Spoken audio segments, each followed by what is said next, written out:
past indefinite tense negative और interrogative did या did not का इस्तेमाल करते हैं। याद रखें जिस सेंटेंस में did या did not आता है, did जिस सेंटेंस में आता है वहां फॉर्म पहली लगानी पड़ती है, ऐसा अंग्रेज कहता है। The Prince helped the poor, बताइए कौन सा टेंस है? हेल्पिंग वर्ब नहीं है, सेकंड फॉर्म है। The Prince helped the poor. The Prince did not help the poor, negative हो गया। Did the Prince help the poor, interrogative हो गया।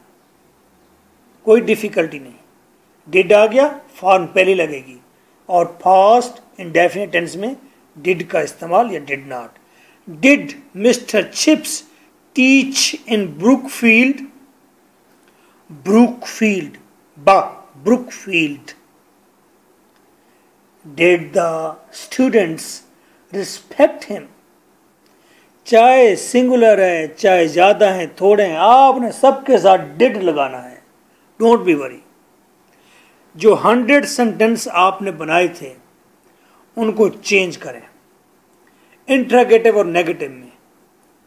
एक बात याद रखें, अगर आप प्रैक्टिस नहीं कर रहे तो आपका पढ़ना फजूल है, ये आपको 3 दिन में भूल जाएगा सारा।